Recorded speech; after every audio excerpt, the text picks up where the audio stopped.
The dissertation is the last academic work undertaken by a student of architecture.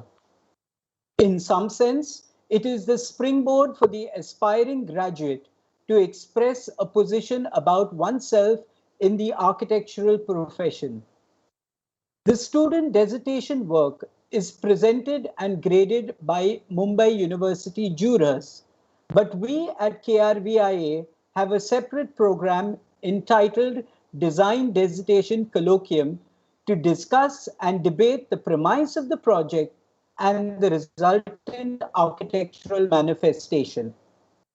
The KRVI Design Dissertation Colloquium is to encourage students to push the boundaries of the architectural discipline and profession, empower the spatial imagination, and enrich the possibilities of architectural practice. The colloquium is meant to be an educational opportunity for the students and faculty to witness, to participate in an intense discussion on values, ethics, intents, and speculation and experimentation in architecture. It is an opportunity to hear different voices and witness dissection of the student's work, its strategic strength, rigor, skill, and competence. The online format this year offered an opportunity for a mixed panel reviewing the dissertation work consisting of international practitioners, academics, and individuals from allied disciplines. The panel consists of individuals who have been identified for their contribution in advancing the understanding of and interventions in the realm of architecture and the built environment. Our panelists this year are Dr. Anuradha Chatterjee, Yon Konyeji, and Shomitro Ghosh. I welcome each of them to the KRVIA. Each of the panelists will be introduced in depth before their respective presentations over the next 2 days. However, I'd like to take this opportunity to thank each of them for devoting their time to review our students' work. The colloquium has been held in multiple stages. Stage 1, submission and shortlisting of dissertation projects. Students had to submit their work in a PDF poster along with their abstract. Along with this, they had to submit a 20-minute pre-recorded presentation. The panelists were allotted around 20 projects to go through individually in depth and shortlist the ones they feel embodied the selection criteria. The rest of the projects were also available to all the panelists. Stage 2, the selection. The individual shortlisted projects by each of the panelists were put into a common pool for further deliberation. The panelists met together online, wherein they collectively go through the pre-recorded presentations. Through discussion and debate in closed doors, they chose 8 projects for the final seminar. The students whose projects are shortlisted will be offered the opportunity to present their projects live. This stage will begin shortly. This year, we introduced a peer evaluation system wherein 2 projects of the final 10 will be selected by the student body through structured voting batch-wise. The top 2 choices by the students will be added to the selection made by the panelists if they have not already been shortlisted. The final list of selected 10 projects was announced last evening after the Kamla Raija Memorial Lecture Series opening keynote. Stage 3, the seminar. Selected students will now make a live presentation for 10 minutes. After each presentation by the students, the panel will present their remarks and then open it up for a larger discussion among the faculty, students, and guests. A final summing up of the event will take place on the second day, followed by the announcement of the selected citations. A simultaneous online exhibition of all the submitted entries can be viewed from the KRVIA website. Recognition. The 10 shortlisted projects will be awarded certificates by the Institute. This will be considered an extraordinary achievement for a student. It will be KRVIA's endorsement of outstanding work, an encouragement to younger students to further advance and explore uncharted terrain and to nurture their potential as critical, creative, and ethical practitioners. The panelists shall especially commend up to 3 projects that will be announced at the end of the seminar. With that, I hand it back to Sandeep so that we can begin with the first event, the presentation by Shoumitro. Thank you. Thank you, Ainsley. Now I invite my colleague Kimaya Keluskar to formally introduce our first panelist and to anchor the subsequent discussion. Over to you, Kimaya. Thank you, Sandeep. Welcome, Soumitra, and thank you for accepting our invite. Soumitra joined his partner Matthew and Ghosh Architects, a partnership founded by Nisha Matthew Ghosh in 1995. The work is varied across the spectrum, ranges from projects, ideas to do with the urban research space, architecture, interiors, product design, and so on. Educated at the School of Architecture, CEPT, Ahmedabad, in 1994, Soumitra Ghosh has earlier on worked with Pritzker laureate B.V. Doshi, R.J. Vasavda, Neelkanth Chhaya, K.B. Jain, Jaswant Singh, and others before beginning his collaborative multidirectional practice. Their work is recognized worldwide with numerous national, international awards, publications, and exhibitions. Having taught in different schools of architecture at the Bengal Institute, Dhaka, and been the Charles Correa Design Chair, juror panelist at numerous occasions and forums, he was lucky to begin his journey of teaching with Kumar Vyas, founding member of NID. He has had interest in teaching since graduation, especially architectural design, and has personal interest in politics, philosophy, culture, and history to understand the world we live in and work within. I shall now request Soumitra to deliver his talk. Welcome to KRVI. Thank you so much, Kimaya, and it's wonderful to see a lot of people from Kamla Raheja, and thank you for making it possible in such a time and extremely well organized. And it was a pleasure to see the students' work. So I'm going to start my presentation right away. When I put my title of the talk, which was about designing for people, because I think what these talks do is they create moments for me to reflect about the passage of time and what the practice has gone through. So thank you for this opportunity to share. I'm going to just start the presentation now.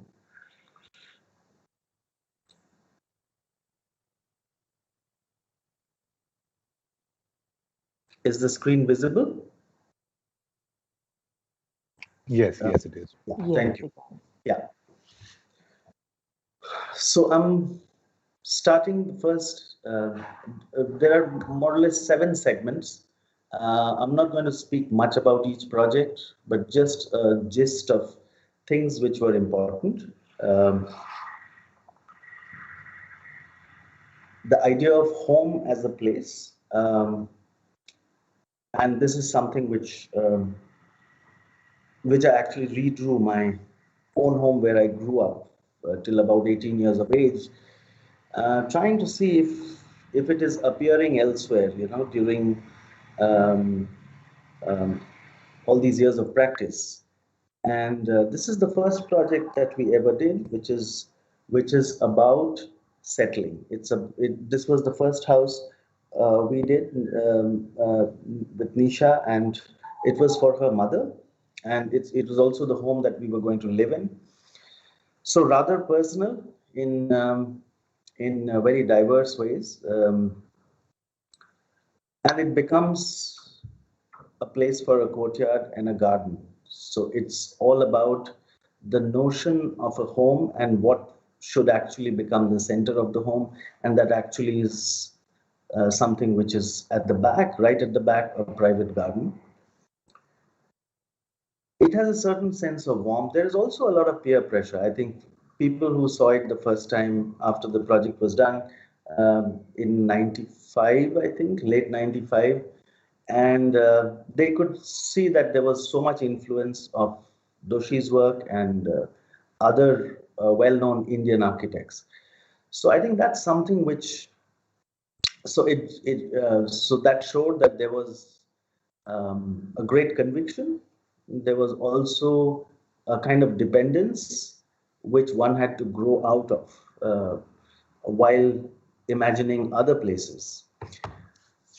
This is a mix of two projects, design-wise dissimilar, but this is a home which was primarily meant for renting. It was not meant for self-occupation at all. So it takes a very aspirational turn because people would come occupy this place, and quite a few international expats have stayed here. So it was always occupied, and then again there would be a change of people. So when that is the aspiration, I think it's speaking a very different language. It's speaking a language which is something which a certain community would aspire to live in, which is perhaps worth more than what they could afford, or so in India it of course becomes possible to do that. So this is all about aspiration, and so this is all in reflection. I'm not I'm sure it was there in mind, but I think our views also change as we lead into our projects. This is one of our favorite homes. This is designed by Nisha. It's actually designed for an architect. And this is actually about passage, and it has an extremely fragmented plan. And this passage actually unveils, itself through its sectional movement through the building. So it's only about the experience which it kind of unfolds. So the layers are kind of so packed and dense that I think the experience is rather special. Yes, it was absolute joy to work with an architect as a client. But you see how the sense of home comes with the picture on the right.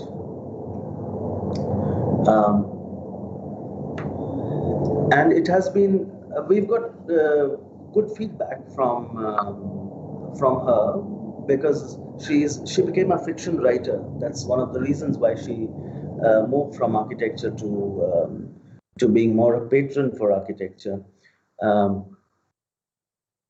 That this place grows on you, and so in some ways it is metaphorically, even in the sense of a metaphor, it's in passage that one sees that one is passing through this space and in life living in this space. So it's nothing but a shelter which has its own tectonics at play. Perhaps the best detailed project that I have ever done or have been able to achieve.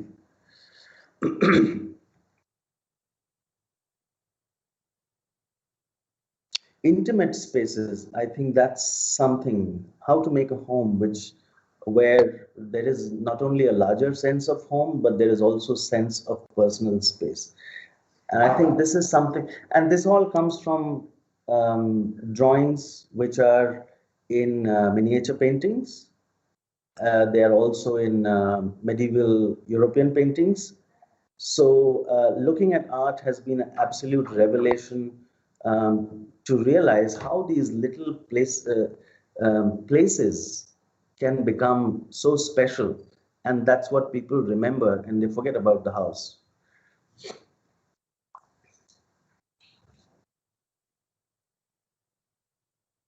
So this is a project in progress, which is more like a refuge.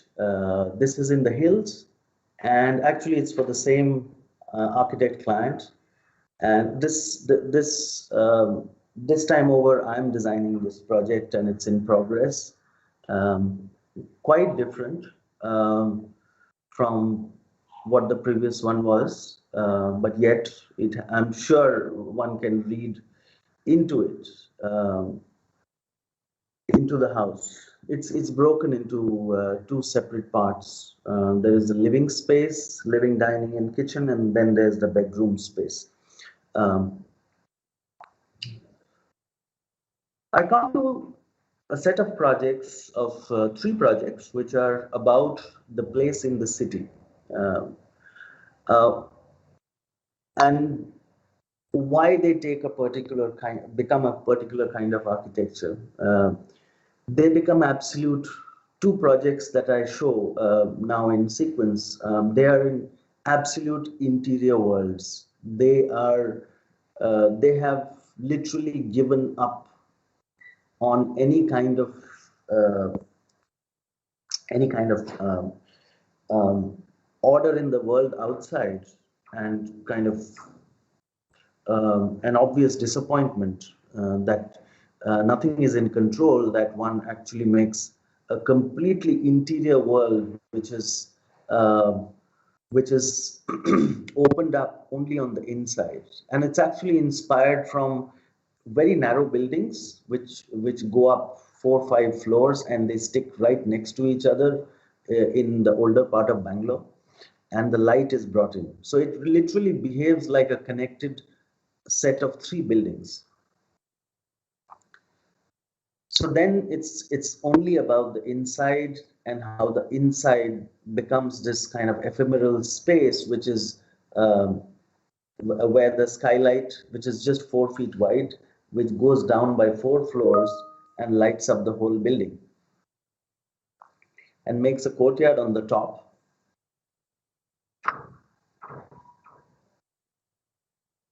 A rather simple plan, which just opens up to the courtyards, which are now much greener than what you're seeing. The second project which is kind of a adaptive reuse project of an existing warehouse, which is converted into a studio. Zana Home is the name of the company. A kind of where the city is recycling itself. It is finding a way.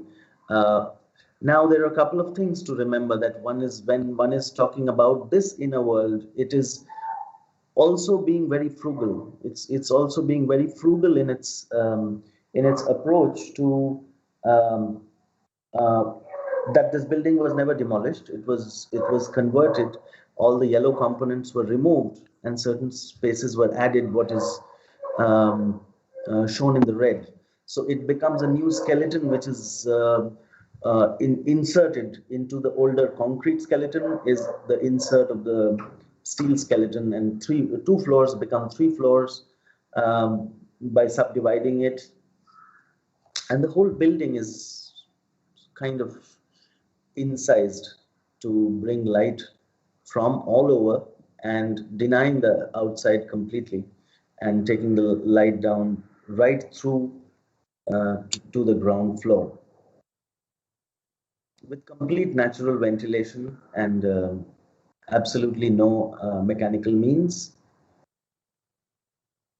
all walls and everything removed. So this is about another kind of inner world, which It's about noise, it's about dust. It's also, because it's a textile studio, it is, uh, it has very, it has colors which are absolutely neutral so that there is least distortion in color.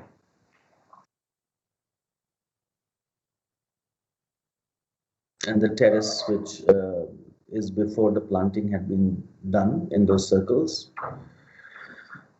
In the place in the city, the last project is about a project which is quite different in a sense, how to make space in the city and in the international realm as a presence, which is about grabbing attentions and grabbing eyeballs. Um, it's for a museum of art and photography, uh, which is right now in progress. We're hoping to finish it by later this year. So it has its own.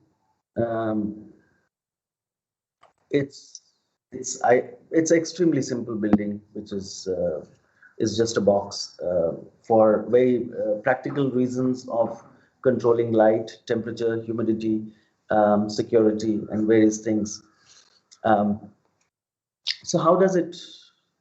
But of course, with a very challenging construction structure as the bare bones inside. So it almost becomes, gives the sense of um, number one, being very easily identifiable, almost with a name. I mean, I can already imagine that people will call it the Tunky because it looks like a water tank from the British era. Although the cladding is going to be stainless steel, but the pattern is of. So it also shows how the role of art has been to push the boundaries and to create a certain dynamic which pushes out, and that's what is being contained inside this box. So a very simple gesture and to attract a simple way to find an identity for itself as a place in progress, pictures.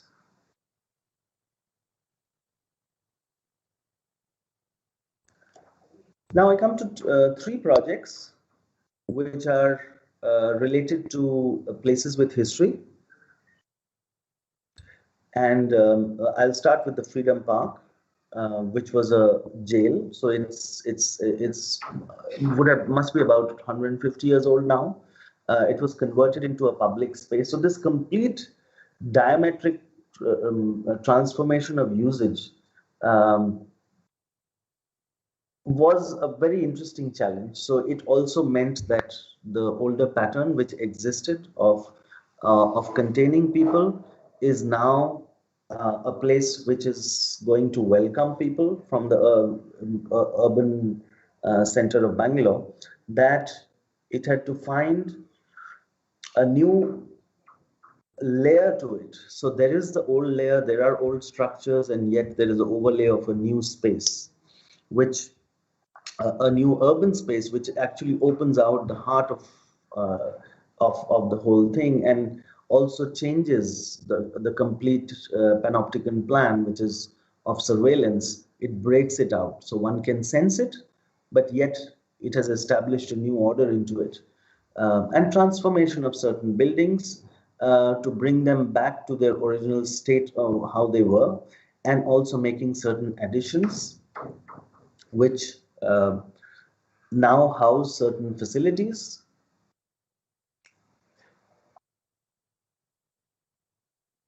So you can see that it's a kind of a breathing space, very fairly well used for cultural programs as well as even for political protests historically, and it's pretty much active. So in some sense, it has been reclaimed by the people.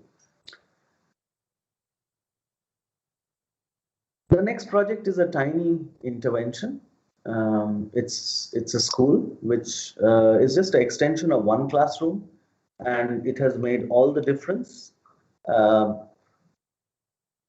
which is a suspended classroom because it creates space on the ground, and the hardscape has been modified on the ground to bring a space which is continuously now used. And of course, you can see shades of alto, and so there is, I think, which is for protection of the children so that they don't bump into the hard edges of the steel. Um, that this space actually becomes the most used. So when they come in, they have their assembly here. When they leave, their parents come and pick them up, and they're all hanging around under this classroom. And even when they have parent-teacher meetings, when they have a program. So it's an absolutely simple project which just recognizes the trees and just opens it up, and yet makes a classroom um, which is on top, which is accessible from the old terrace of the building. It also reinforces the presence of the playground. So I think suddenly that the ground, which was so undefined, has become a place, and this is meant for underprivileged children. So when and they all belong to this area. So I think it kind of brings some sense of hope into the idea of history in this. Um, Another property very close to this, which used to be in the late 1800s, it was an orphanage after the famine in Mysore famine, and the boys were kept here. Um,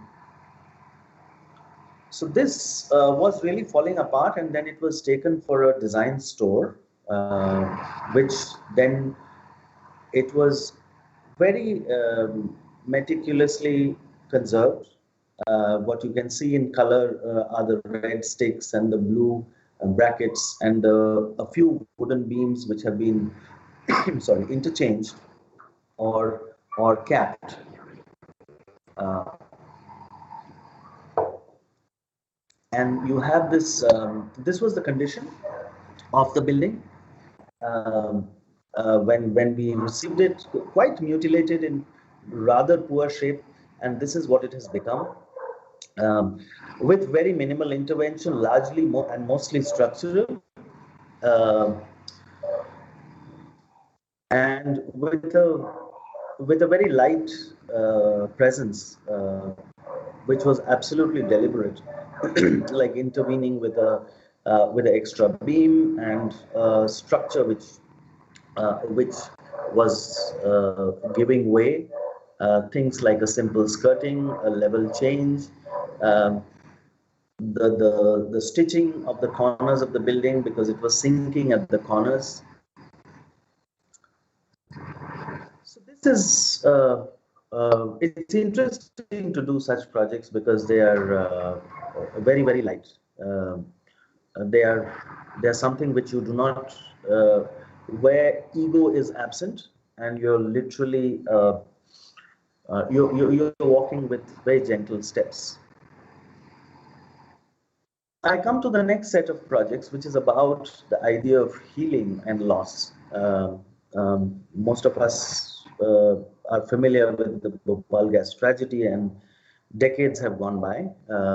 And this was a competition where we stood second, um, which was only about cleaning the technical process of uh, a brownfield and its cleanup, and how that becomes an architecture and a landscape. Um, and the memorial is only a place of healing with a simple ritual, and the whole ground, which has been poisoned by the gas which was absorbed, as well as the water table which was affected, the entire process to rejuvenate that was the key strategy, and that the scars would remain, and yet there would be a space for with a sense of healing and a closure of ritual by the simple act of lighting a candle, um, and yet keeping the old structures as empty memories of something which contained, and even the landscape almost in a Magritte kind of way. In the place of healing and about recognizing loss is the National Military Memorial, which is again treated in some ways as a kind of labyrinth, which is it's almost a 300 feet long building, which is completely underground. All you see on the top is the nameplates. So it's only to recognize those, and one almost imagines that although we all hate war, but it happens between countries, that this uh, could grow only to become like a burial ground. So that's the long-term architecture of this as a future. And yet it remains as a green space because it's right in the middle of the city. So you actually descend down into the building by about 6 meters. And that's the kind of plan which sort of swings between the trees and opens up the the ground into almost a 6 meter volume, which has its all the skylight and the courtyards which are sunken, uh, cuts you off from the other world which is existing above, and is like a museum.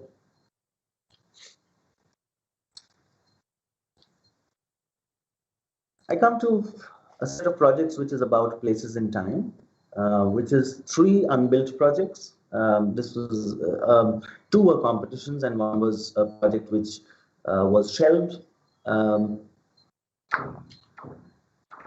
this is about growing with time and how does these projects, of course, are very close to our heart in terms of the architecture. That the challenge and the opportunity was fantastic. Um, it's about recognizing the city as a continuous organism which continues to grow, and things get added to it to enhance the experience and also put in relation to the past, put also the present right next to it, and almost framing it in some ways. Two small projects, again, competitions, which are also about time and a context which is rather strong of monarchies. And this is within the precincts and the change of time and the change into democracy and the new value for public space for people. Um, Almost imagining it as a surreal setting because a fairly large number of foreigners and tourists, Indian as well, but more foreign tourists visit Jodhpur. And yeah, so this could be a very interesting public place which actually opens onto its own garden, which is within. This is like a research center.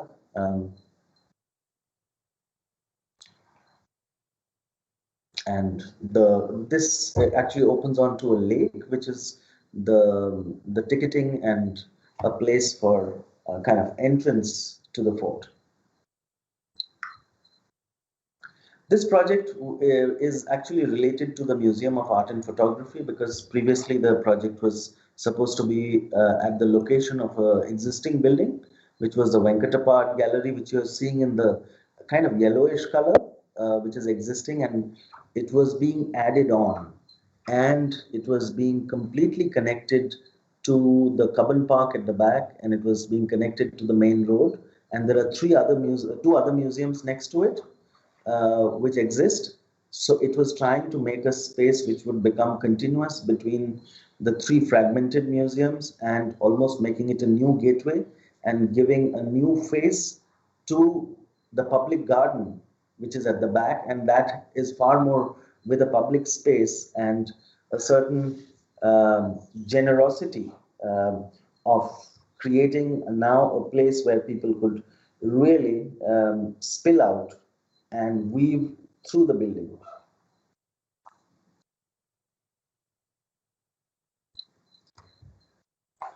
place montage is actually about fictions, and Bangalore being a very strong um, city where there is enormous number of technically skilled migrants um, who are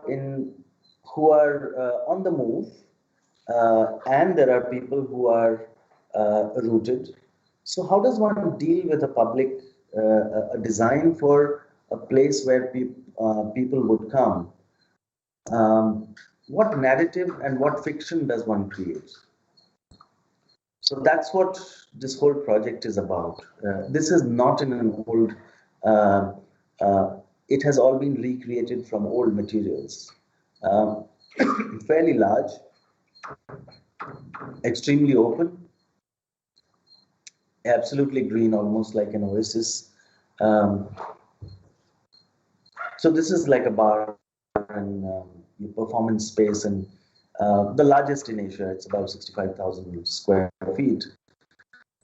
A large performance space, and the idea was to have a language and material which talks about this idea of montage, where there is carrying very subtle references to architecture which is from the region, from across time, and from across the world.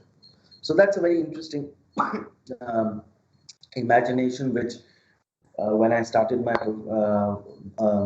profession, I wouldn't have imagined that I would imagine things like this as a place with which sort of almost objectively looks uh, at one's own work and what one should do. Yeah, this place was holding on the FIFA World Cup night. It was holding 4,500 people within the. It's a 1,500 cover space. And a recent project which has been done on similar lines, and it talks about old Bangalore. So does one? So this is another kind of fictitious position, because this house is actually from the 70s, and we did this up for a different restaurant in 2000, and now we've done it again in 2019. Very very popular with people. Very easygoing, absolutely open.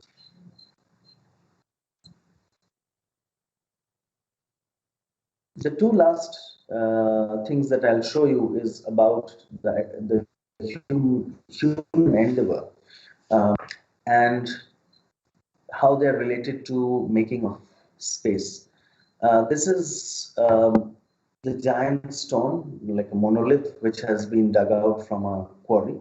Um, it's about 450 tons, a single piece of granite, um, which has been moved from the quarry to the National Military Memorial. It has been installed. Um,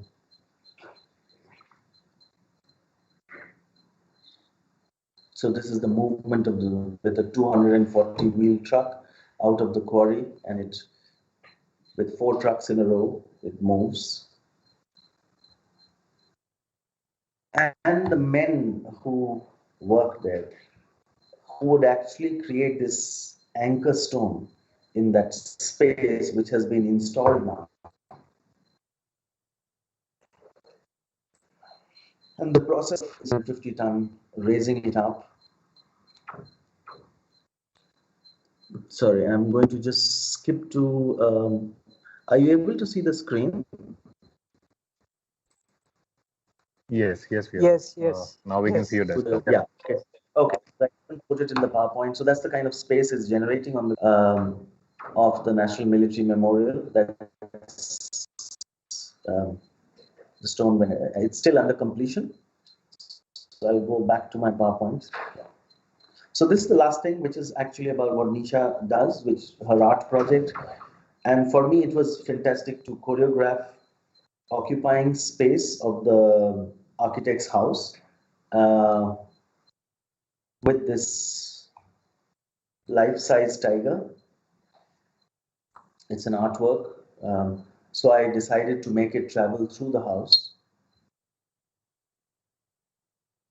as if this was sometime in the future where the skeleton of the tiger is moving through the space of the house, where there are no occupants, and even goes on the bridge on the top to the bedroom to see if anybody's there. This is all hand woven. Yeah. Yeah, then of course the last year has been dramatic, shelved projects, yeah, real skeletons. Um, so it's about. I'll close here with the idea of seeing and what the eye means and the reflection in the eye. So how does one imagine designing for people? Is it only about the eye? It isn't. And it was very interesting for me to see pictures from 1956 to 58, which are so similar to what is has become almost the viewpoint of the phone camera, and the idea of narratives, which tell stories, and people actually live stories, and lives are nothing but stories, because it all becomes dust. So the role of architecture almost becomes to frame this moment. So I'll close with this slide, which is about to think about time and evolution, inclusion of, I guess you can read it. Um, so it's about narratives and fiction and change and the future. Quite evident through this slide about the persistence of image. So I'm going to end here, and I hope you found it interesting, and I would love to be able to answer a few questions if you have. Thank you, Soumitra, for an interesting and insightful presentation. We now start the Q&A session. Our first question for today's afternoon is, the generation of form is a negotiation with various entities that govern design thinking. So in that light, how do you negotiate and articulate material palette and building bylaws? Could you tell me again once more Sure. the question? The Yeah. generation form is a negotiation with various entities that govern design thinking. So, in that light, how do you negotiate and articulate material palette and building bylaws? Well, I think I mean there are more questions to which affect a project and challenges. Um, so as I see it, I've had um, my sense with design is that the beginning is strong and yet loosely, but willing to negotiate, and I think that's where. Um, so there is a little bit of is willing to give and take and sees some value about what comes from people, but not dictated as such, because I think one can bring value through one's own experiences as well as other things greater than perhaps what you've been sort of entrusted with. Um, so as I see it, I mean, these are not the only things. So as a process, I would think that every project does emerge with an idea of what should be its kind of anchor point, and that's where it begins, and then that starts to inform most of the choices. And the bylaws, of course, are very precise. So the precision of the bylaws literally uh, decides the extents to which it can go, and what you can carve into it is perhaps also related to whether it's for individual or whether it's for commercial use. So if it's a commercial use, or it's a very high value real estate, it will simply become a box. On the other hand, it will be far more generous with quality spaces, with lesser usable area if it is for personal use. I mean, this I have seen over time that people are willing to, so it makes sense, that where it has a very functional or monetary requirement, it has a very different kind of architecture. So the same client would go to a very different kind of architect for the very commercial project, and they would go to completely opposite architect for their house. Absolutely. Yeah. Okay. The second question is about how are you integrating sustainability in your practice? I think there is a lot. You work with natural elements, wherein we have been seeing the light, the daylight, the way you treat the daylight, as well as it's very water sensitive as well. Each in your project had a element of water in it. So the next question is about integrating sustainability in your practice. Yeah, I think the regular um, kind of systems that have evolved have are obviously there, but yeah, the idea of light and ventilation has been something which was there from the beginning, and I have a feeling it actually comes from through generations. So in some ways, I see that if our peer group was, let's say, Doshi's generation, and they come from an era of socialism and early democracy, so those values have gotten translated even before sustainability was a word in the market. True. So I and sorry. No, I think there was a. Okay, so it's also, I think, from the early modernist era where when things became for people, that people and architects felt that they had to be more responsible. Then, of course, I mean, then thereafter it has been a journey between socialism, capitalism, democracy, and the drama is unfolding in very merry ways, as we are all aware, worldwide. So that's going to inform.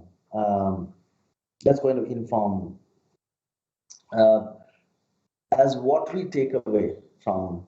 So we will have to find larger strategies than just the simple ones or the really technical ones, which are easy to do. So it's going to inform design as well.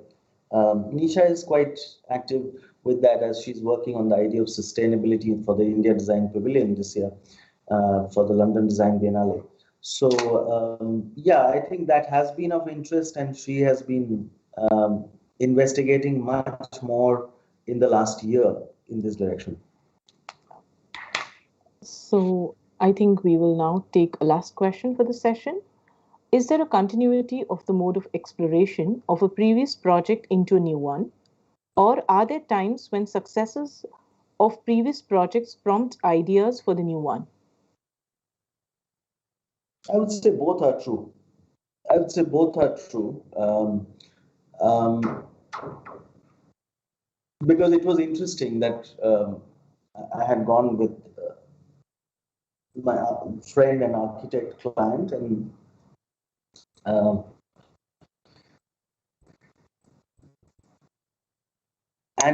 she could see that it was my work, although it was far compared to her own house. But so I guess it's very difficult to remove your fingerprints from a work. It's not easy. So there is continuity. I think it's kind of inevitable and subconscious and not erasable. Um, yes, ideas do flow through sometimes. Of course, I think the diversity of projects that we have done, and every project somehow, because I look at it from the viewpoint that it has very specific opportunities that they actually need to become different. I cannot uh, repeat easily, and neither do I like to. So because of then the challenge is all gone. So it's more fun to Right. explore something either further or, but definitely something new within. Yeah. Yeah. So thank you so much, Soumitra, for the lovely presentation and Pleasure. taking us through all your projects.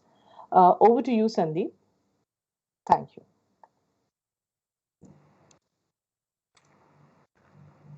Thank you, Shaumitra, for that fantastic presentation. I mean, beautiful projects. And thanks, Kimaya, for anchoring the session. We now move to the first set of student presentations. There are two presentations in this session. As Ainsley had explained the rules for the session, it remains the same. However, let me just reiterate for the benefit of the students. The students get 10 minutes to present their work. At the 8th minute, we'll play a short auditory cue so that the students can be prepared to conclude their presentations in time. Post this, the jurors will discuss with the student for the next 20 minutes. We would like to highlight to the jurors that there has been a slight change in the order of the student's presentation, primarily due to the unavailability of the first student who was supposed to go in and present. Hence, we start with Ms. Nikita Kulkarni. Her presentation code was A10, and she's presenting her design dissertation titled Peri-Urbanism, Addressing the Politics of the In-Between. Over to you, Nikita. All the best. Hello.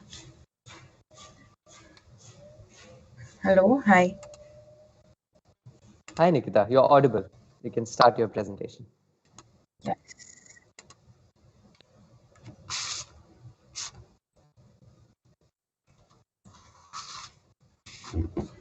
Hi. So I'm Nikita, and my thesis is titled Peri-Urbanism Addressing the Politics of In-Between. Peri-urban is a third type of space between urban and rural and has its own identity and planning needs. This is an image of the peri-urban interface in between Hubli-Dharwad. Hubli-Dharwad are the twin cities of Karnataka separated by a peri-urban landscape. While Dharwad is an educational, cultural, and administrative center, Hubli, situated 20 kilometers apart, is a trade, commerce, and IT hub. The aim was to direct the trend of development of Hubli Dharwad towards each other to ultimately have one continuous developed entity. Hence, the government formed a new township called Navnagar in between Hubli Dharwad. The Navnagar area has developed a government office precinct along with LIG, MIG, and HIG housing layouts. Since Hubli Dharwad are twin cities, they come under a single administrative unit called HDMC, Hubli Dharwad Municipal Corporation. The local planning area of Hubli Dharwad is greater than the area under HDMC and is administered by HDUDA, that is Hubli Dharwad Urban Development Authority. The HDMC has two headquarters, one in Dharwad, other in Hubli, and the HDUDA office is located at Navnagar. Looking at the organizational structure of Hubli Dharwad Urban Development Authority, it is clear that it consists of only land acquisition and town planning departments with zero involvement of the citizen body. Due to the interdependency of Hubli Dharwad, around 2 lakh people travel to and fro on a daily basis. To cater to this, a new BRTS system was established in 2018 that intersects the peri-urban landscape. The corridor extends from the central bus stand of Dharwad to that of Hubli, with 33 stops in total, out of which 12 stops are located in the peri-urban interface. The urbanization has taken place along the corridor in layers. Immediately along the corridor are the commercial developments like petrol pumps, BMW showrooms, APMC markets, and industries, followed by residential townships and villages, and then the extensive agrarian landscapes. These are the transits through all the 12 PRTS stops in the peri-urban interface, each of them having a specific condition, like stop number 1 has a lake on one side and a shopping mall on the other, whereas stop 10 has a forest on one side and a factory on the other. The previous transects are extended to largely get a sense of land uses along the BRTS corridor. This map shows the landmarks of the interface: the Navnagar area with government offices, the APMC market that serves both Hubli and Dharwad, the judges' quarters, and the industrial area. Mostly the developments that do not have enough space in the core city are transferred to the peri-urban. Zooming out to identify 5 villages in the vicinity of the corridor, namely Navlur, Raipur, Amarkol, Gamangatti, and Sudgatti. These villages are undergoing transition as an effect of the urbanized corridor. The urbanization not only altered the village's traditional identity, but also made a shift towards the occupations that the villagers were engaged with earlier, resulting in the dual lives of the peri-urban dwellers. For example, Ramnad Gowda, who was a farmer by occupation, had no choice but to start a grocery store after his farmland was acquired by the government. This is an analysis of the transforming landscapes over the years. In 2003, the Hubli-Dharwad highway was laid out that divided the Raipur lake into two parts.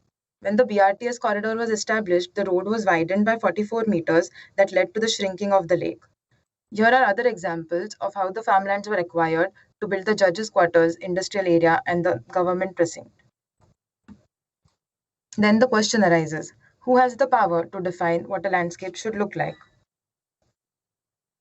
Social composition of peri-urban is highly heterogeneous, with various stakeholders coexisting in the same territory but with different and often competing interests in the peri-urban land. There are the farmers, informal settlers, industrial entrepreneurs, suburban migrants, commuters, real estate developers, along with religious trusts, HDUDA, HDMC, and the village panchayats. HDUDA has proposed a development plan for 2031, and the hatched area indicates the farmlands to be acquired for capitalist interests. Very clearly, HDUDA has a hegemonic authority to define the landscape identity. And here are a few protests taken by the villagers as response to this hegemony. The thesis proposes a new planning model for the peri-urban to be more participatory rather than authoritative, taking into consideration all the stakeholders involved. A shift from a typical pyramidal structure of governance to a rhizomatic structure of collaborative governance. The intervention is proposed at three scales. At the urban regional scale, a primary space for planning and decision making. At the neighborhood scale, a planning cell collaborating with contextual government organizations, and at the smallest scale, creating open civic spaces for the immediate locality. The strategy was to extend the paraphernalia around the existing BRTS stops to create a new kind of civic infrastructure. Stop 6 becomes a potential site for the Urban Planning Center as it is located in the government precinct of the Navnagar area. Stop 4 and Stop 8 are the proposed neighborhood planning cells located at the APMC and industrial area, respectively. All other stops would have an open civic space, may it be an amphitheater, book pavilion, or commuter shelter. The thesis demonstrates the primary planning center in detail. This is the program diagram for the Hubli-Dharwad Urban Planning Center. These were the existing departments. The proposed departments are Citizen Information Cell, Transport and Communication, Social Development, Environment and Heritage Conservation. Each of the department will extend into a public interface, like the Citizen Information Cell will extend into a public library for maps and data. Town Planning Department will extend itself by exhibiting upcoming developments and physical models.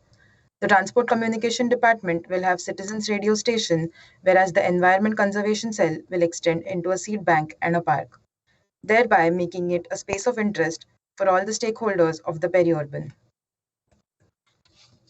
The site is located in the government precinct of Navnagar. This is the existing HDUDA office, which is right now on the third floor of an IT office.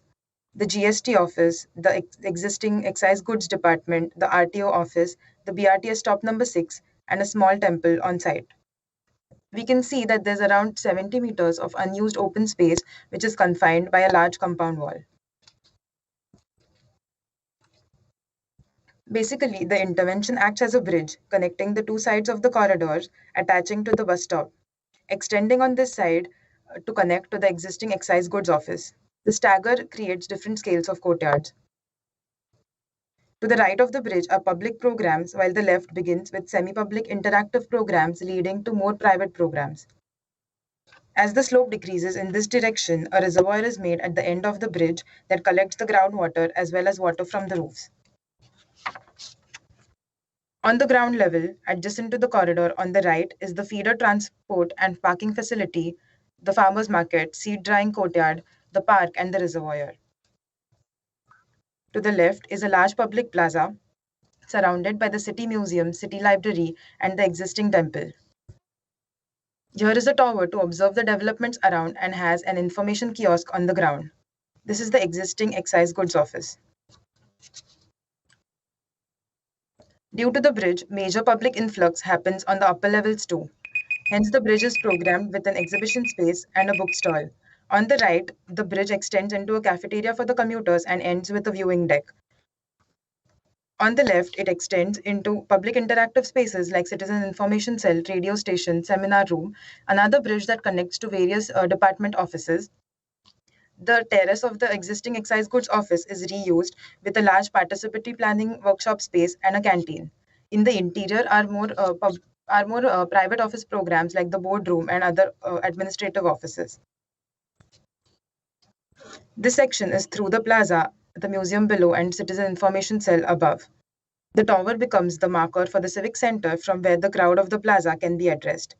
Section 2 is cut through the BRTS corridor, showing the connection of the bridge to the existing BRTS stop. This is a long section cutting through the entire intervention. The terrace of the excise goods office is made usable by building a light metal roof over it. Materially, the programmed blocks are concrete grounded structures which are interconnected by light metal bridges. But the concrete gutters run throughout and the gargoyle collects the water in the collection tank, which undergoes phytoremediation and stored in the reservoir, which then can be supplied to the farmlands nearby. These are the blow-ups of the spaces. This is a synthesis drawing of the intervention showing the setting of the project with respect to the BRTS corridor in the peri-urban context, its engagement with the people, along with clearly depicting the parts of the building built in steel or concrete.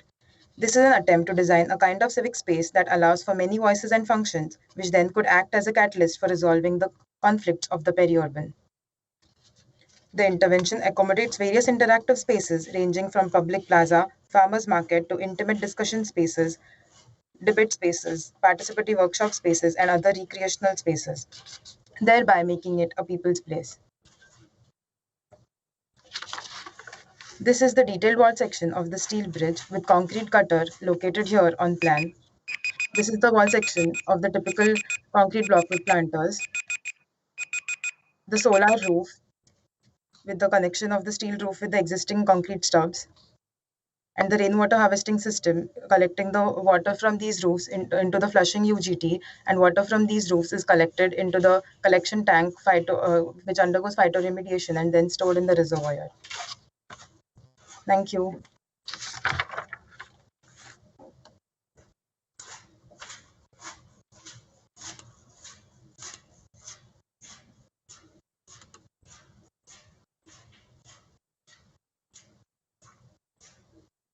Hello. Thank you, Nikita. Over to you, jurors. May we request you to switch on your cameras and unmute yourself if you may, please? Thank you.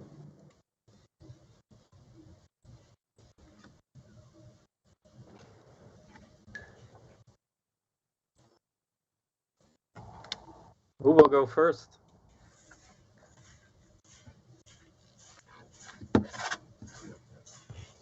Mitra, I think you're still muted.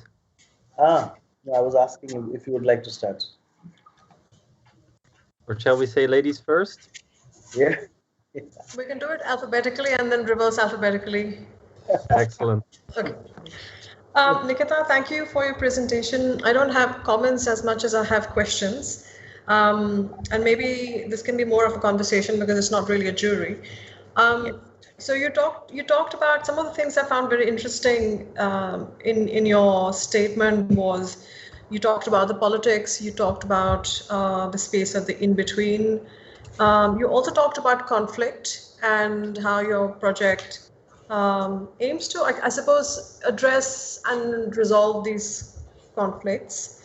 I suppose my questions are sort of broader, sort of broader questions around whether conflicts can be resolved and should be resolved. And also the idea of the peri-urban, whether you agree with that, the way it is being conceptualized in India, at least. That in itself is a political position to kind of espouse the peri-urban is in itself a political position that you have taken as that you have accepted. So I was just wondering, Nikita, not specific questions about the architectural manifestations about the projects as much as the premise. If you can just talk through some of these ideas a little bit briefly. Thank you so much. Can you just repeat the first question that you were saying? The other question is whether what the idea of peri-urban is, Yeah, so how politically correct that is, yeah. and how. So you were asking also what a conflict should be resolved. Should a conflict be resolved? Yeah, I think you can address either or. I mean, I think maybe just we can have a conversation about some of these. So I think we as an architects are not in a position to kind of resolve a conflict, but provide or incubate or catalyze a process. So we can't say that like me building this would not mean that the conflicts are going to be resolved, but at least the kind of space it gives them a space or a place to kind of raise their voices, and a place that there is a setting that you could go there. Right now it's so inaccessible that they kind of do protests on the roads, and protest by themselves mean that there is something off in the whole system and there needs to be participation. So that kind of tells me that requires some kind of dialogue, and we as an architect can provide a platform for the dialogue, and like let's see if that works out, but at least the probability for a possibility for a dialogue is what we could do. Thank you, Nikita. On to the other jurors, if you. Hi, Nikita. Thank you so much for your presentation and great project. I think it was very well researched. It's an important subject. And I liked very much how you kind of started off with looking at the mechanisms which forms the basis of decision making and how you involved the community in that. And I think this was quite strong in your project. And you, at some point in the end of your presentation, you mentioned that you would consider it a people's place. And my question is actually, how much, apart from the research phase, did you involve these people then in the development of the work and possibly in the design? If so, if you did that, how did you do that? And if not, why did you not do that? So there was a lot of interview stages and talking to people and listening to what their perspective was on the topic, and it was a lot of researching on the systems of administration and governance, and talking to a lot of different kinds of people, because there were the villagers, there were very different people, and they kind of didn't even know what to do about it. Like they didn't even think it's a problem, or they don't kind of value what they are. Some of them do, but there are a few who think that okay, this does not matter to me, so I don't care if the farmland kind of gets acquired because I have a. So there's some kind of gap between all the stakeholders because they think very with a self-centered perspective. So I kind of gathered all the views, and it was my idea of what this would be like or should be like. And did you at a certain point come back to them to maybe show them the design or involve them in one way or another? Just out of curiosity, yeah? No, I haven't yet, but I'm planning to do that. I will. Thank you so much, Nikita. Over to Sumitro. Thank you.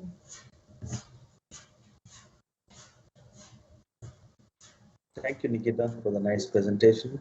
Yeah, I don't really have a question, but what would you think is what may, I mean, you sort of clarified why you saw this as a kind of a problem as well as an opportunity. Um, do you think that would you do it differently if, as you look back on this, do you think something you've been having rethink about anything so far in terms of strategy or construction, any of those things? I think I could think of the design in terms of people being like designing it themselves, and could have proposed it in a way that people build it in phases, because it is actually a very large building. It probably I could have thought it in that sense, that how I could That would be actually an have interesting workshops. idea. That Yeah. would be an interesting idea to imagine such a thing as so that one establishes because as I think as architects, we are so used, or kind of mostly we want to do it at one go, you know. So that's a very interesting thought actually, that one could do the essential things in the in kind of sequence of priority, which could be quite interesting, because then it's literally. So what would be the first thing? So that's what I want to hear from you. It would actually be the exhibition spaces, more of discussion spaces, and like the offices could still be at the place where they are right now because they work like that. But I'm also proposing newer departments, so we need to start doing that. But as a dialogue, I think public spaces could come first, as the farmers market, the weekly farmers market, because right now the APMC market is through the agent, and all of that process is still messed up. So I think I would do the farmers market and public spaces, exhibition spaces first. Thank you, Nikita. Yes, thank you.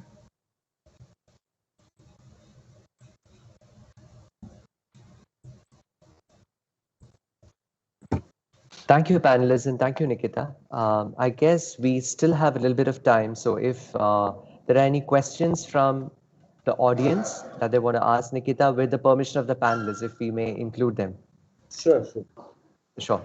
So if there are any questions, then you can type it in the chat box. We'll probably follow it for the next 20 seconds or 30 seconds. If not, we'll move to the next presentation.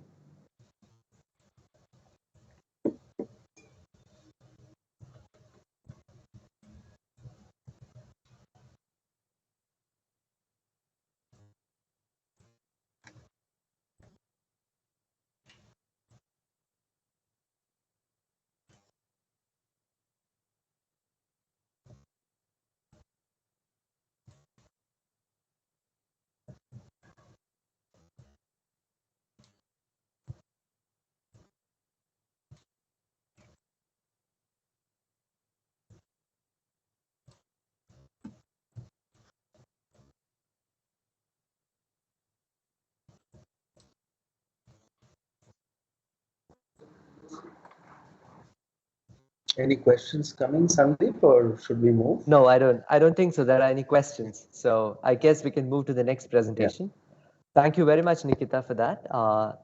Jurors, please note that the next presentation will be a recorded one, primarily due to the unavailability of the student who was to present online.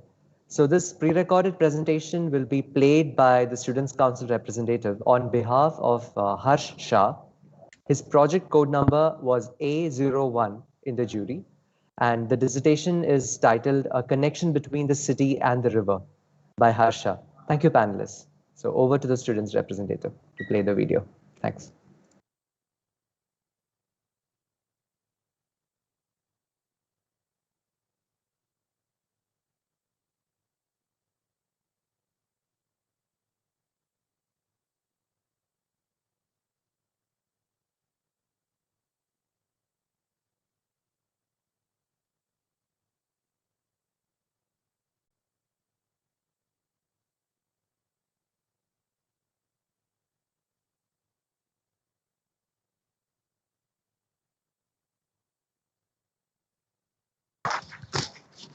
Naitik, could you unmute? There's no audio.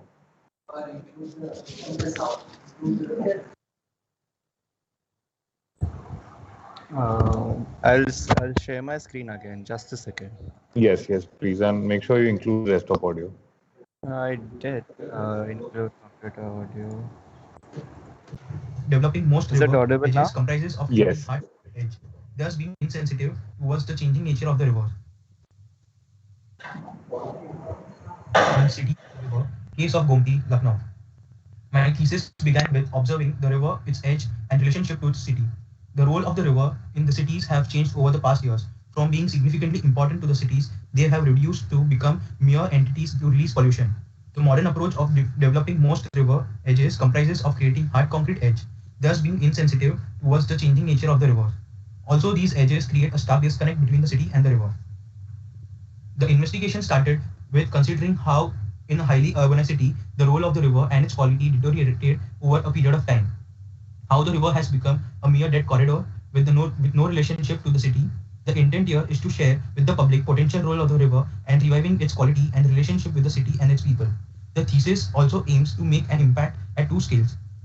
At macro level, by contributing to the cleaning of Ganga by improving the quality of its tributary Gomti, and at micro level by providing public spaces along with the treatment infrastructure to re-establish a connect to a city.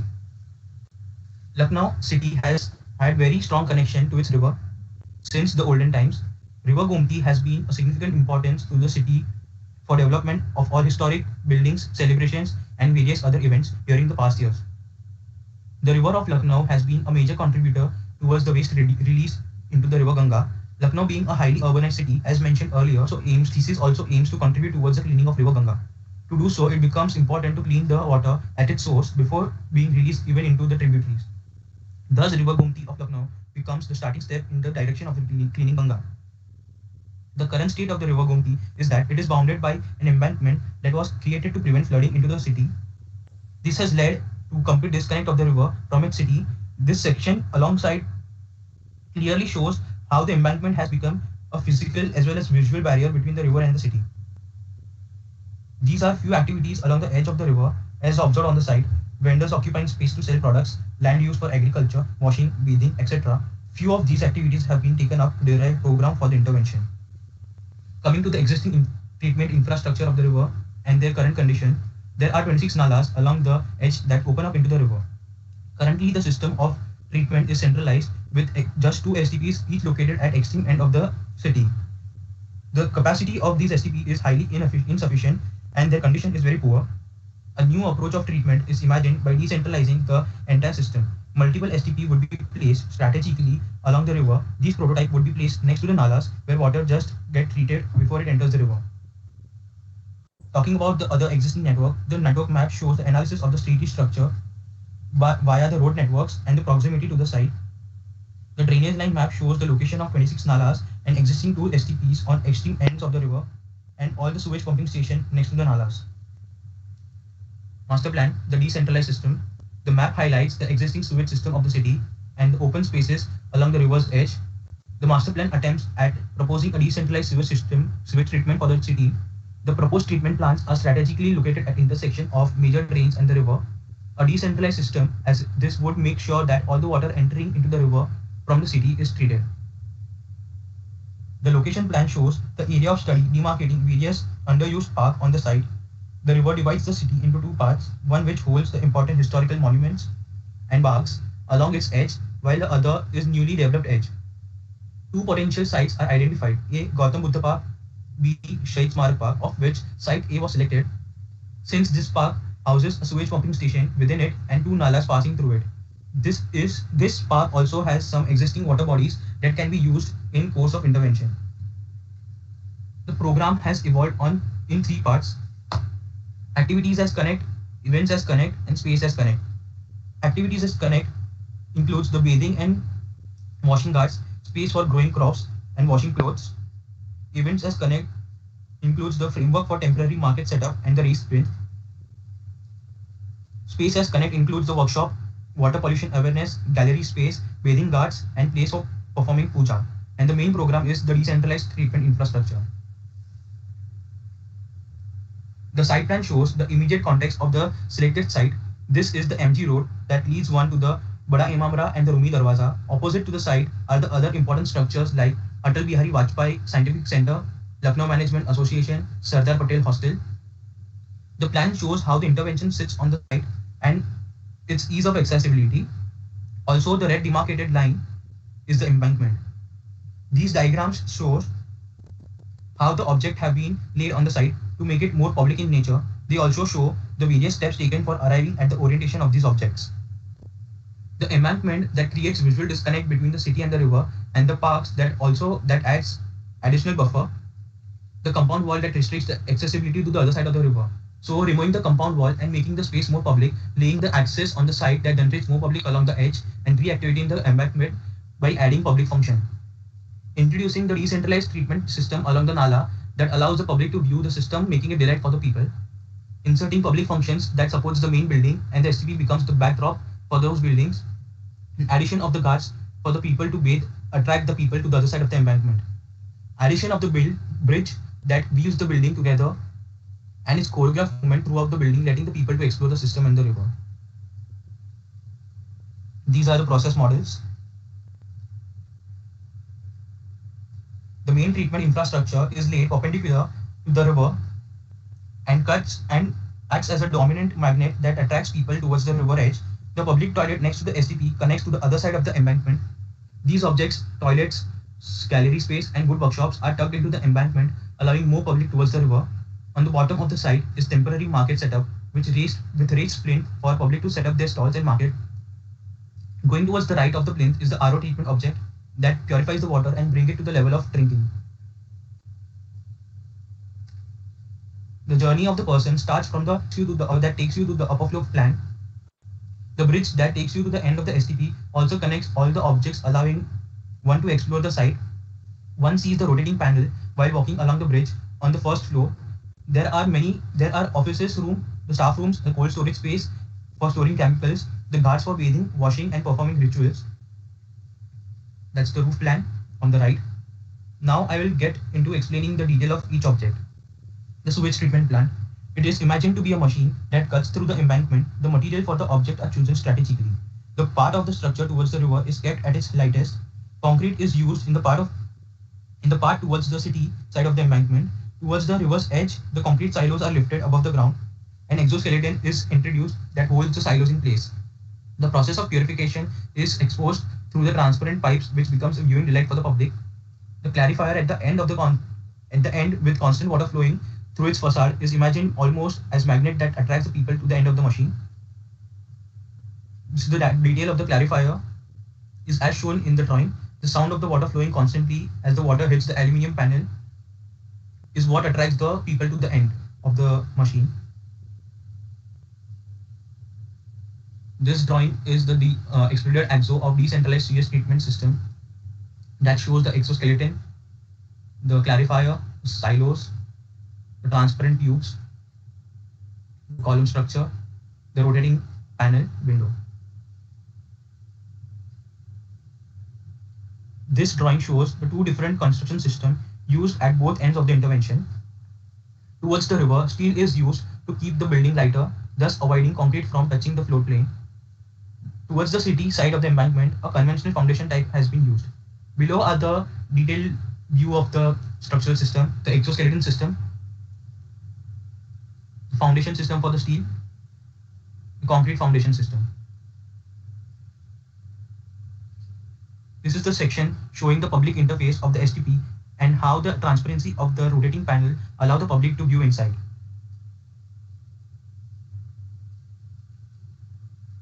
This drawing shows the construction detail of the rotating panel, windows, the bridge, and the connection between the two.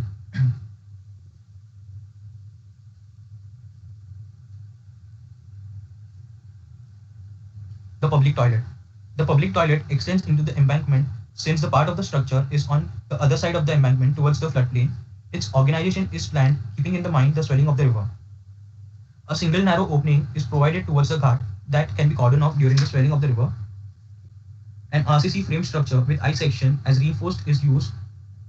These I section extend beyond the wall to support the roofing system, leaving a slit for the light and ventilation. A skylight is provided in common areas to bring in the natural light while maintaining the privacy of the space. The form of the roof is designed to maintain the line of the embankment. The central staircase block that cuts through the roof, making it accessible for public for viewing purposes.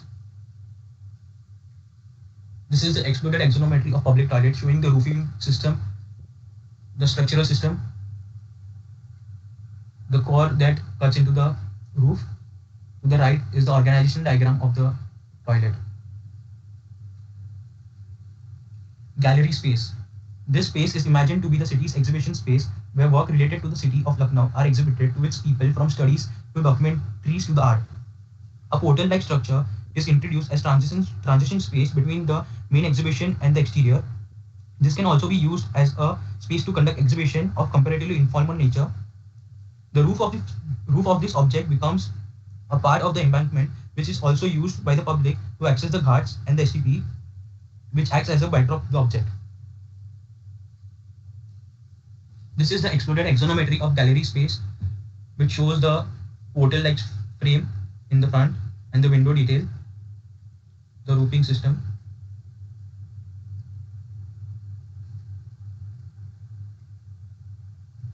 RO treatment plant. The object is where the final process of ultrafiltration of water takes place, post which it is safe enough to be used for drinking. It is designed in such a way that the process of filtration is partially exposed to the people to view. Vertical retractable screens on the facade with the translucent fabric, that is the muslin cloth, filters the light into the interiors and allows one to see the process from the outside. The conventional use of metal pipes is replaced with the transparent tubes, further to expose the process of curing with the reverse osmosis. Here is the detail of the window that retracts, vertical sliding folding window.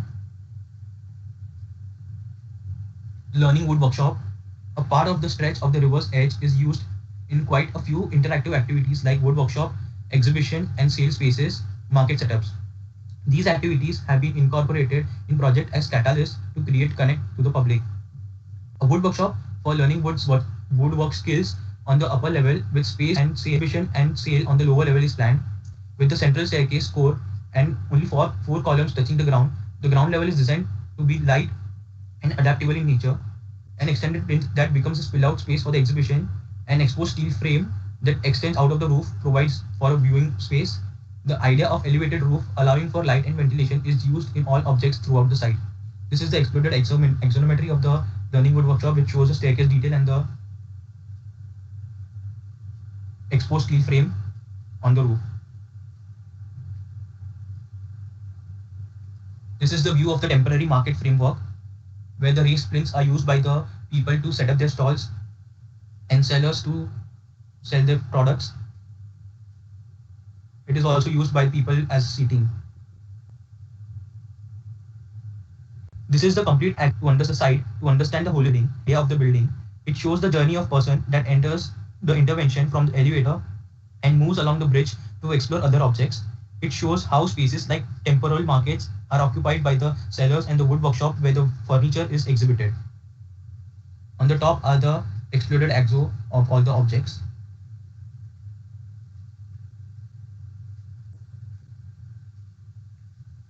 This is the water movement diagram, which shows the sewage line from the city entering into the septic tank, which further goes into the fine screen and the grid chamber where the waste is separated from the water, which further goes into the primary tank, the aeration tank, secondary tank, sedimentation tank for further purification of water. After passing through the clarifier, the water is released into the water, but some part of the water is again pumped back into the site, into the RO treatment plant, where the water is purified to the level where you can drink the water. The detail of the clarifier, the sedimentation tank, the fine screen, and the septic tank. On the right is the diagrams that shows the swelling and the contraction of the river throughout the year and the season. With the changing volume of the river, the activities along the edge also change. The project attempts at allowing such temporalities to exist. The first view is during summers when the river is in contraction. During winters when the river swells a bit and covers up the floodplain. And during the monsoon, which is the high flood line, which goes up to the ghats, and the activities changes according to the seasons. This is the view from the bridge near the silos. People looking at the process of purifying. This is a view from the gallery space, exhibition and work getting exhibited and in the space. View from the RO treatment plant. This is the view from the bridge next to the rotating panel. It clearly shows the transparency of the panel that you can see in. This is the view of the STP while standing on the embankment. The view of the bathing ghats, and STP acts as a backdrop to it. Sewage treatment plant requirements and calculations.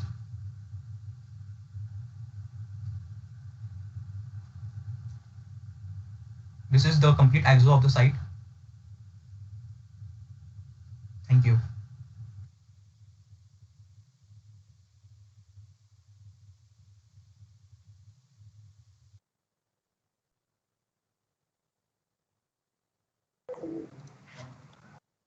Thank you, Naitik, for playing that video. Since the student is not physically nor virtually present, we cannot expect a discussion, but maybe request the panelists to give their reactions to the project for the benefit of the audience. Thank you. Shall I go first this time, Anurada? I thought it was a very interesting project, good analysis, taking into account the landscape issues, monument sustainable solutions, quite technical, I must say, good drawings. And what I really liked, that was just quite smart in its whole outset. What I missed a little bit in this is, let's say, the integration or the emphasizing of the natural elements and those qualities of the river in relation to the building. So if the student would be present, I would have loved to ask him that. But I'm also curious if there are any students or other teachers who shared similar ideas on that or similar questions or not at all. That's my response.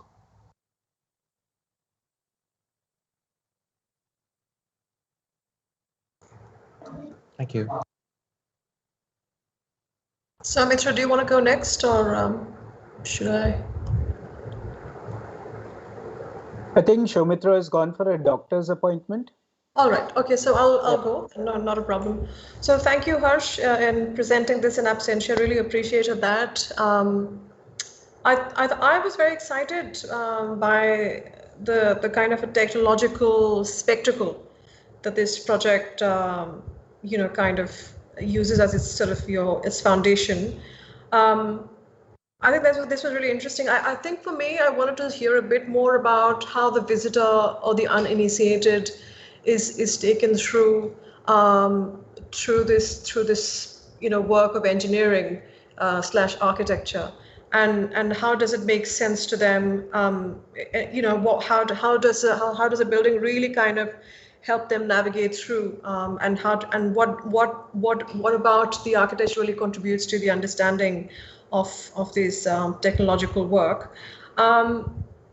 So I think the idea of infrastructure as public space and as institution is really interesting. The focus, and so it's not a negative at all.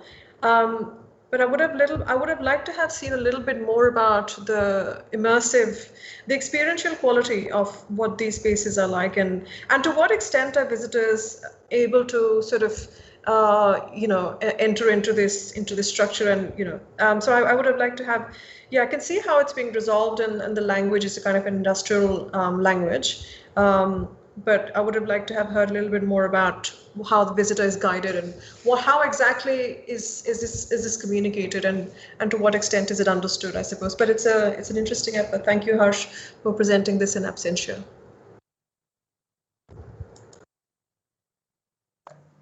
Actually, Jon, one of the things which the undergraduate thesis is supposed to do is show competency to put a building together. Unlike in European and American institutes, a student who graduates gets a license to practice once he registers with the Council of Architecture.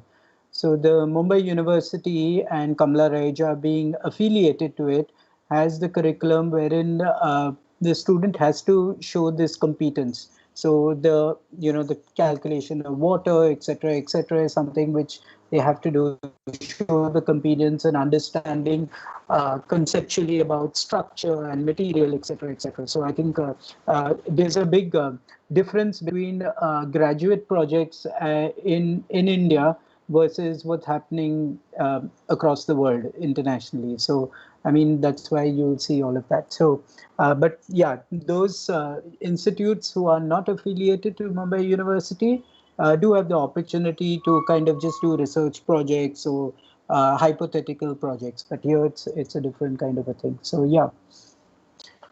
Thank you for clarifying that, Ainsley. Thank you. Yeah. Anyone else has some comments? Yeah.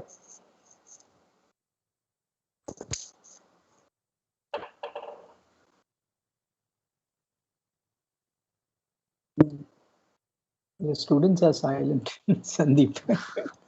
So I guess there are no more comments. But that's also probably because the students have seen the presentation. The juries were open, like when their juries happened last semester, they were open to the students. So that's probably why they do not have any newer comments. Yeah. So thank you, panelists, students, and the audience.